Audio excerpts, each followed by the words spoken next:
वापस से स्वागत करता हूँ आप सबका मेरे चैनल में। अभी अगर करंट जनरेशन एनिमे की बात करो तो उसमें जुजुत्सु काइसन काफी पॉपुलर है और उस एनिमे में सबसे ज्यादा पॉपुलर है गोजो। और जितना फैन बेस सातरो गोजो का है बट उसके बारे में कोई उतना जानता नहीं है। कुछ लोग बोलेंगे नहीं हमने मांगा पढ़ रखा है और मुझे सही तरह जानते हैं, बट मैं गोजो के साथ पूरे गोजो क्लैन की बात कर रहा हूँ। हाँ, वही गोजो क्लैन जो बिग 3 क्लैंस में एक है और सच्चाई इससे बिल्कुल अलग है, क्योंकि गोजो क्लैन स्टार्टिंग से इतना पावरफुल नहीं था, वो बाद में चलकर इतना पावरफुल बना है। आप लोगों ने एक बात को जरूर नोटिस किया होगा कि जो जुजुत्सु काइसन वर्ल्ड है उसमें तीन ही सबसे पावरफुल सॉर्सरर्स क्लैन है। पहला है गोजो क्लैन, दूसरा है कामो क्लैन और तीसरा है जेनिन क्लैन। पर इन तीनों में से गोजो क्लैन सबसे पावरफुल और सबसे एक अलग स्टैंड आउट क्यों होता है? और अब लोग कुछ बोलेंगे कि इसका रीजन है सातरो गोजो, क्योंकि उसका बहुत ज्यादा पावर है। पर ऐसा बिल्कुल भी नहीं है, क्योंकि गोजो क्लैन आज से 1000 साल पहले से भी एग्जिस्ट होता आ रहा है और वो उसके दौरान ही इतना पावरफुल बना था। तो अगर हम किसी एक पर्टिकुलर इंसान को क्लैन में बताएंगे कि इसकी वजह से क्लैन इतना पावरफुल बना है तो ये बिल्कुल गलत होगा। अब गोजो क्लैन के सबसे पहले फाउंडर और स्ट्रॉन्गेस्ट लीडर थे मिचिजानी सुगावारा। अब मिचिजानी को फाउंडर बोला जाता है गोजो क्लैन का, और इवन मिचिजानी अपने चाइल्डहुड से ही जीनियस थे। मिचिजानी ने अपने टाइम की सबसे बेस्ट से बेस्ट पढ़ाई की और आगे चलकर वो एक एडमिनिस्ट्रेटर बने। पर यहाँ पर कुछ लोगों को डाउट ये होगा कि उस टाइम में क्या कर्स टेक्निक नहीं थी, बट हाँ, यहाँ पर एक सबसे बड़ा प्लॉट होल है। वीडियो को थोड़ा इसके बाद ध्यान से समझने की कोशिश करना, फिर समझ जाओगे कि कैसे गोजो क्लैन में कर्स टेक्निक आई थी। मिचिजानी पैदाइशी जीनियस थे और वो एक किंग के नीचे एडमिनिस्ट्रेटर का काम भी करते थे, और जिस एरा में वो एडमिनिस्ट्रेटर का काम करते थे वो काफी वैल्यूएबल रोल था उनके लिए। पर यहाँ पर एक बात नोटिस करने वाली ये है कि उस टाइम तक कर्स टेक्निक का कोई नामो निशान नहीं था। अब होती यहाँ पर एक स्पेशल घटना जिसकी वजह से आई थी कर्स टेक्निक पहली बार। अब कुछ लोगों ने राजा से ये जाकर बोल दिया था कि मिचिजानी सही से काम नहीं करता और भी उस पर झूठे एलिगेशंस लगा दिए थे। तब राजा ने मिचिजानी की जो पोस्ट थी वो भी ले ली और उसे निकाल भी दिया वहां से। यहाँ पर कर्स टेक्निक का कोई नामो निशान नहीं, ना ही कोई लिमिटलेस पावर है, ना ही कोई 6 आइज है। बट इसके बाद कहानी शुरू होती है। जब मिचिजानी 903 में मरे थे तब उसके बाद एक्चुअल में घटनाएं घटना शुरू हुई थी। कुछ लोग सोच रहे होंगे कि मिचिजानी 903 में मर चुके थे तो उसके बाद फिर क्या हो ही सकता है, बट नहीं, उसके बाद कुछ घटनाएं घटना शुरू हुई थी। जैसे कि जो राजा का बड़ा बेटा था वो भी मर गया, राजा भी मर गया, एंड जिन लोगों ने झूठे एलिगेशंस लगाए थे उनकी मौत किसी पर्पल लाइटनिंग की वजह से हुई थी। पर एक मिनट, पर्पल लाइटनिंग तो गोजो का स्पेशल अटैक है। उस टाइम में सातरो गोजो तो पैदा हुआ नहीं था जो वो पर्पल लाइटनिंग यूज करके उन लोगों को मारेगा। इन सभी का जवाब था मिचिजानी की कर्स टेक्निक ये सब कर रही थी। एरा के बाद से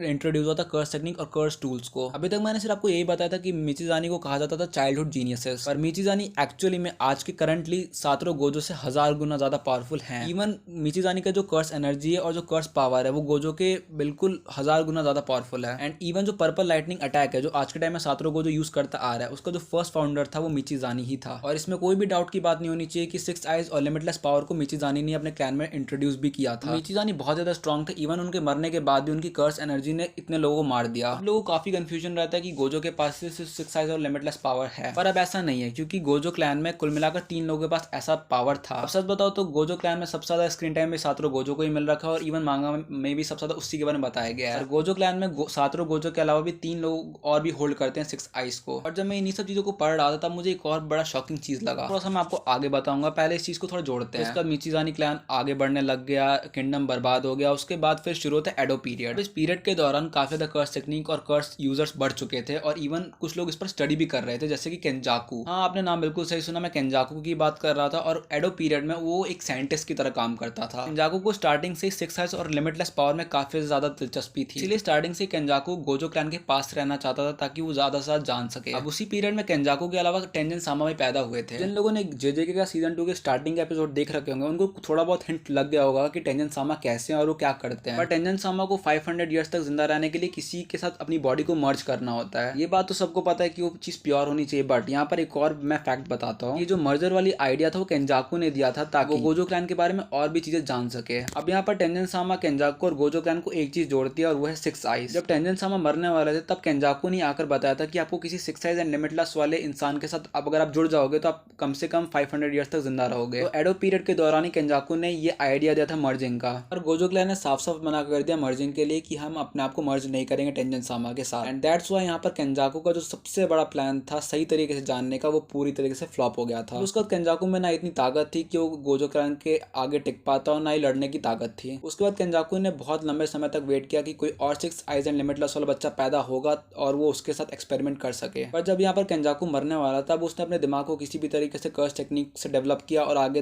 अपने आप को पहुंचाता गया। अब अगर मैं बिल्कुल सही से बताऊं तो गोजो क्लैन में कुल मिलाकर 3 इंसान पैदा हुए थे जिनके पास थे 6 आइज एंड लिमिटलेस पावर। उनमें से एक है अभी करंट जनरेशन का गोजो सातरो, और उनमें से एक वो था जिसने Gojo clan versus Zenin clan की फाइट में इन्वॉल्व होकर लड़ाई की थी जेनिन क्लैन के लीडर के साथ। अब वो लड़ाई जरूरी भी थी दोनों क्लैन के बीच में, क्योंकि पता नहीं चल पा रहा था कि कौन क्लैन कितना ज्यादा पावरफुल है। अब ये लड़ाई शुरू तो हुई थी बस एक दूसरे के पावर को देखने के लिए, बट जब दोनों क्लैन के लीडर्स ने अपनी फुल पोटेंशियल को लगा दिया तब ये लड़ाई हो गई, खौफनाक मोड पर चला गया। उस टाइम में इतने सालों के बाद गोजो क्लैन में से किसी लीडर ने सिक्स आइज और लिमिटलेस को यूज किया था, क्योंकि उससे पहले अभी तक किसी ने भी इस पावर को सही तरीके से ना देखा था और ना इसकी शक्ति को पता था। और ज़ेनिन क्लैन के जो लीडर थे उन्होंने भी बिल्कुल माहोरागा को बुलाया था जो अल्टीमेट शैडो था। दोनों ही क्लैन के लीडर्स की टेक्निक सबसे पावरफुल और इनफाइनेट लेवल जितनी थी और लड़ाई इतनी खतरनाक थी कि दोनों क्लैन लीडर्स ने एक दूसरे को मार दिया। अंजाम यही होता है जब कोई सिक्स आइज वर्सेस माहोरागा को लड़वाता है। और उसके बाद गोजो क्लैन ने अपनी पावर को स्थापित किया, क्योंकि उसके बाद गोजो क्लैन में एक से बढ़कर एक पावरफुल वॉरियर्स पैदा हुए थे। पर ज़ेनिन क्लैन भी पावरफुल था, बट वो उतना पावरफुल नहीं बन पाया जितना गोजो क्लैन बना था उस टाइम पे। अपने क्लैन में भेदभाव करने की वजह से ज़ेनिन क्लैन काफी ज्यादा टूट गया था बीच में, और ये भेदभाव करने की वजह से ज़ेनिन क्लैन काफी ज्यादा हिस्सों में टूटा था और अलग अलग हो गए थे काफी ज़ेनिन। मैंने यहाँ पर भी बोला 3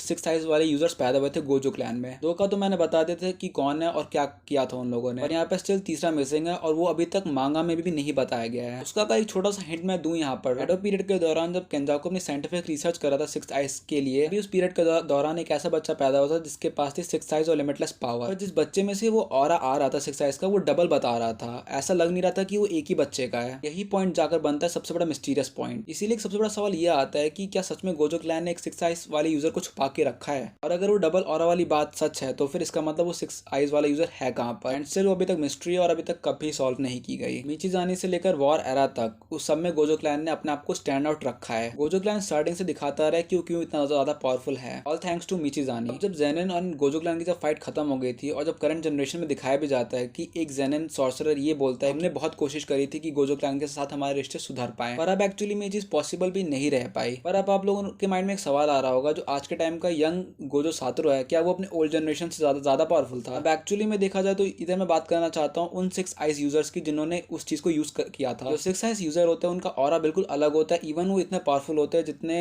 धरती का जो आधा वेट है उतना। और अगर सच बताओ तो यहाँ पर एक बात का आंसर हो सकता है कि गोजो अपने पास्ट जनरेशन के जो सॉर्सरर्स रहे हैं उनसे ज्यादा पावरफुल कंसिडर किया जाता है। पर अगर कुछ लोग बोलेंगे कि वो मिचिजानी से ज्यादा पावरफुल है तो वो बिल्कुल गलत है। इवन गोजो मिचिजानी के आसपास भी नहीं आता है, क्योंकि जो गोजो आज के टाइम में अपनी पावर यूज कर रहा है वो मिचिजानी ने बस एक छोटा सा हिंट दे दिया था अपने टाइम पे। नो डाउट गोजो अपने ही क्लैन का सबसे पावरफुल सॉर्सरर्स आज भी है। इवन अगर माहोरागा भी लड़ने आ जाएगा अपने फुल पोटेंशियल में तो गोजो उसको अपनी 50% एनर्जी के साथ हरा देगा अगर वो फाइट 1 वर्सेस 1 की हुई तो। जैसे कि मैंने बताया था स्टार्टिंग में कि मिचिजानी ही फर्स्ट यूजर है पर्पल लाइटनिंग टेक्निक का, पर इसका मतलब ये बिल्कुल नहीं कि मिचिजानी ने सारी टेक्निक्स को बनाया है। मिचिजानी के बाद जो आने वाले 6 यूजर्स हुए हैं उन्होंने भी नई नई चीजों को बनाया था, एंड वही टेक्निक आज के टाइम में गोजो यूज कर रहा है। पर अगर करंटली सिनेरियो बताऊं तो गोजो सातोरू के मरने के बाद गोजो क्लैन को कोई बंदा इंट्रोड्यूस नहीं कर सकता है। इवन ज़ेनिन फैमिली में भी जो सबसे अभी पावरफुल सॉर्सरर्स रह चुके हैं वो भी अभी मरने की कगार पे आ चुके हैं। सो इसका मतलब क्या हम ये मान सकते हैं कि डी एंड हो चुका है गोजो क्लैन का? वेल इसका आंसर हाँ भी हो सकता है और ना भी हो सकता है, क्योंकि ऐसी बहुत सारी चीजें दावे कर रही हैं कि गोजो क्लैन में एक कुछ और सिक्स आइज यूजर अभी बचे हुए हैं या फिर आने वाले टाइम में आने वाले हैं। तो बस गाइस आज के लिए इतना ही। अपना टाइम इस वीडियो को देने के लिए थैंक्स। अगर आपको ये पर्टिकुलर गोजो क्लैन की वीडियो बहुत अच्छी लगी तो क्या मैं इसके बाद ज़ेनिन क्लैन एंड कामो क्लैन के ऊपर भी वीडियो बनाऊं, ये चीज आप कमेंट में बता सकते हो। और अगर आपको गोजो क्लैन का पार्ट 2 चाहिए जिसमें कि मैं बता सकूं कि गोजो क्लैन में अभी आगे क्या होने वाला है तो उसके लिए आप कमेंट में बता सकते हो। तो फिर मिलते हैं जल्दी, take care and good bye.